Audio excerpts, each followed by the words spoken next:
Ladies and gentlemen, perfection is a myth. Your flaws are not failures. From the time we are little, we are conditioned to believe that perfection is the ultimate goal. A perfect grade, a perfect body, a perfect life. We are told to fix, to filter, to improve, until there is nothing left that resembles who we truly are. But let me tell you today, from the deepest place of truth within me, perfection is a myth, a carefully constructed illusion designed to keep us chasing something we will never catch. Perfection is not a destination, it is a deception. We scroll through social media, looking at people who seem to have it all: flawless smiles, glamorous lives, spotless relationships. But what we often forget is that we are comparing our behind the scenes to someone else's highlight reel. What you see on the surface rarely shows the chaos beneath. And yet, we punish ourselves for not being enough, for not fitting into that frame. Let me ask you this: who decided what perfect looks like? Who wrote the rule book that says your body must look a certain way, your emotions must be held a certain way, your life must unfold in a straight upward line? The truth is, there is no universal standard of perfection. What is perfect for one person is irrelevant to another. The pressure to be flawless comes not from truth, but from fear: the fear of rejection, the fear of not belonging, the fear of being seen in our raw, unfiltered form. But your flaws, those so-called imperfections, they are not signs of failure, they are signs of life, they are signs of growth, they are signs that you have survived something. A scar means the wound is healed, a mistake means you tried, a crack means light has had the chance to enter. You see, your flaws are not what make you broken, they are what make you real. Authenticity is not about being flawless. It is about being fearless in your truth. It's about saying, "This is me. I am a work in progress. I may not have it all figured out, but I am learning, evolving, becoming." That takes courage. That takes strength. Some of the most beautiful people I have ever known are not the ones who had it all together. They are the ones who embraced the chaos of their own lives and still chose to rise. They didn't hide their pain. They didn't mask their fears. They owned their flaws, and in doing so, they freed others to do the same. Because when you embrace your imperfection, you give permission to others to drop their masks too. You stop pretending, and more importantly, you stop apologizing for being human.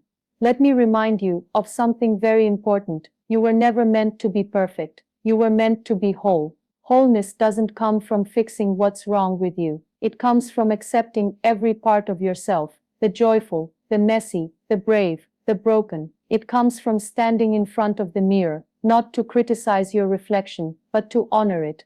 When you learn to see your flaws, not as failures, but as features of your unique story, you reclaim your power. You realize that the most powerful thing you can ever be is yourself. So, let us stop chasing the illusion of perfection, and instead, let us embrace the truth of who we are: unpolished, unfiltered, and unapologetically human. Because in the end, perfection doesn't inspire people, truth does. And your truth, your beautifully imperfect truth, is exactly what this world needs. 2. Your scars tell stories of survival, not shame. We live in a world that tells us to hide our scars, to cover them with concealer, to bury them under forced smiles, to wrap them in silence. But scars, my friend, are not marks of weakness. They are not stains of shame. They are proof that you survived what tried to destroy you. Whether your scars are physical, emotional, or invisible to the eye, each one carries a story not of defeat,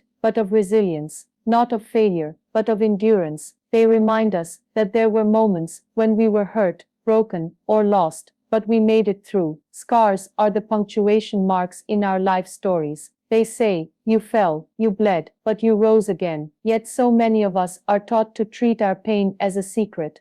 We're told to smile, even when we're shattered. We're told to get over it, to move on, to be strong, as if strength means erasing all evidence of struggle. But real strength is not in pretending that the pain never existed. Real strength is found in saying, "Yes, this happened to me, but it did not define me. It refined me." Let me tell you something I believe with all my heart. Your scars are sacred, because they are evidence of your healing. Think about it. What is a scar? It is what remains after a wound has healed. It is your body's way of saying, I have recovered. In the same way, emotional scars remind us that even though the pain was real, we are still here, still breathing, still standing. Some scars you may wear on your skin, others are hidden deep within. The heartbreak that left you doubting your worth, the betrayal that made you question your trust, the loss that changed everything. These scars may not be visible to the world, but you feel them every day. And yet, here you are, reading this, listening to this, continuing your journey. You didn't let the pain stop you. You didn't let the darkness define you. That is the power of your scars. They are not signs that you were weak. They are signs that you were strong enough to survive. But here's what many people get wrong. They think scars are reminders of brokenness. In truth, they are reminders of transformation. You are not the same person you were before the wound. You are wiser. You are deeper. You are more compassionate. Pain has a way of breaking us open, only to rebuild us with greater purpose. So don't hide your scars. Honor them. Because somewhere someone is struggling to believe that they can heal. And when they see your courage, when they see your scars worn with dignity, they will believe it's possible for them too. Scars are how we recognize each other. They are how we connect, not through perfection, but through shared humanity. They are the me too, in someone else's, I'm broken.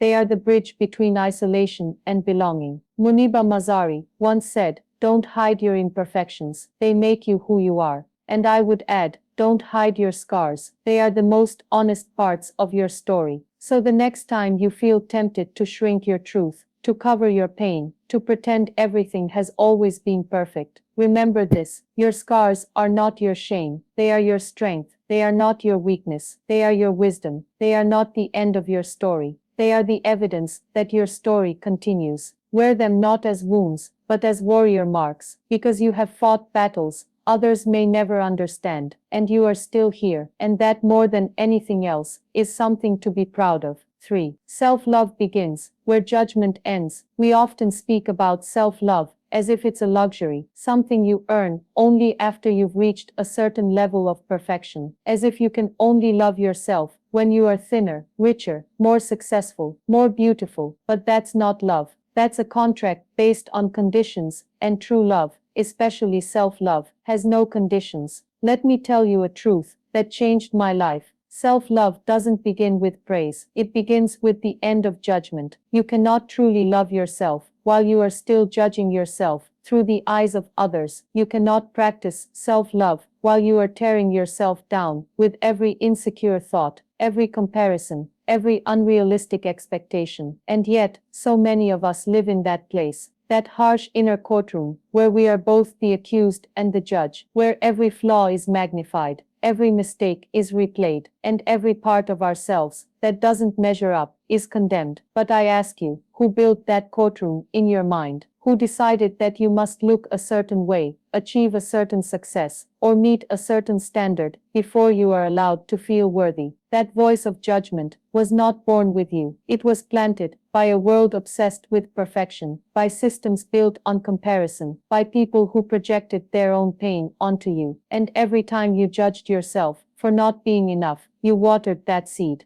But the day you begin to pull that judgment out by its roots is the day you begin to truly love yourself. Self-love is not about becoming someone else. It is about embracing who you are, exactly as you are, even the parts of you that feel unworthy, messy, broken, or incomplete. You see, judgment says, I am only worthy when I succeed. Self-love says, I am worthy even when I fail. Judgment says, I'll be beautiful when I lose the weight. Self-love says, my body is not an apology, it is a miracle. Judgment says, I need to prove myself. Self-love says, I am enough, even when I rest. You do not need to earn your own love. It is already yours to give. But how do we unlearn judgment? How do we replace years of self-criticism with compassion? The answer is simple, but not easy. You must become your own safe space. Start by listening to the way you speak to yourself. Would you say those same words to a child, to a friend? Then why do you say them to yourself? You are not your mistakes. You are not your past. You are not your failures. You are not the cruel words someone else spoke over your life. You are something deeper. something greater, and you deserve love, not despite your imperfections, but because of them. Let me remind you, self-love is not narcissism, it is not vanity, it is self-respect, it is choosing to honor your worth even when the world refuses to. It is standing tall even when you feel small. It is looking in the mirror and saying, I may not be perfect, but I am powerful. Muniba Mazari once said, when you accept yourself the way you are, the world recognizes you, and she is right. The world begins to respond differently when you treat yourself with dignity, not because the world changes, but because you do. You begin to walk differently, speak differently, show up differently. You stop hiding, you stop shrinking, you stop apologizing for existing. And slowly, the judgment fades. In its place grows something softer, something stronger, self-love. So if you are waiting to love yourself until you are better, let me lovingly tell you, don't wait. Love yourself now, in the mess, in the middle, in the becoming. Because the moment you stop judging yourself is the moment you start healing. And from that place of healing, everything else begins to bloom. 4. Embracing imperfection builds emotional strength. We often confuse strength with invincibility. We think to be strong is to never fall apart, never feel pain, never show weakness. But emotional strength isn't found in pretending you're unbreakable. It's found in embracing your imperfection and choosing to rise anyway. The world teaches us that vulnerability is a flaw, that if we show emotion, admit mistakes, or reveal our insecurities, we'll be seen as weak.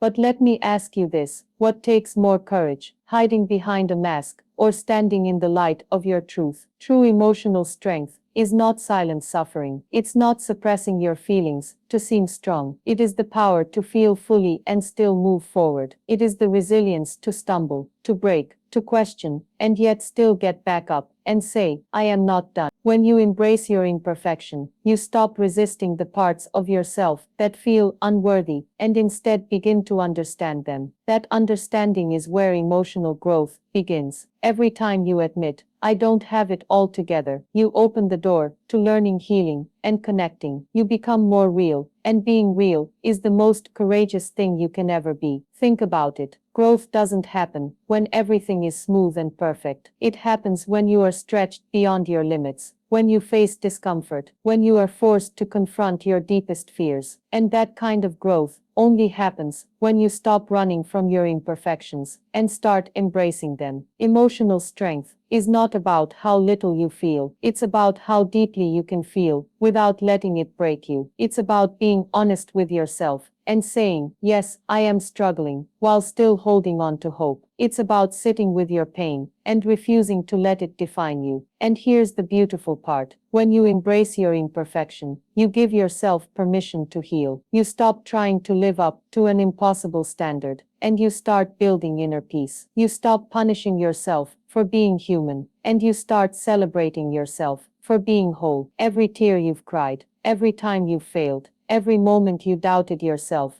they are not signs of weakness. They are signs that you are alive, that you are learning, that you are becoming. Each crack in your armor lets the light in. Each imperfection is part of your transformation. Muniba Mazari, a woman whose life was forever changed by a tragic accident, said something that touches the soul. You are the hero of your own story, and heroes are never perfect. They are just brave enough to keep going. You see, you don't need to fix every flaw to be strong. You just need to own your truth. You need to wake up each day and choose to love yourself, not because you are perfect, but because you are powerful in your imperfection. Conclusion: embrace your truth, empower your life. If there is one lesson I hope you carry with you from this message, it is this: your imperfection is not your limitation, it is your liberation. You were not born to fit into a mold. You were born to break through it. You were not created to be perfect. You were created to be real, raw, and radiant in your authenticity. So stop chasing an illusion. Stop waiting to feel enough. You already are. Let the world see you, not the filtered version, not the polished mask, but the beautifully imperfect masterpiece that you are. Because the day you embrace your imperfection is the day you begin to live with freedom, with courage, and with unshakable self-love. And that is where true strength begins. That is where your real story starts. So go ahead, embrace it all: the cracks, the scars, the chaos, the beauty, because your power lies not in being perfect,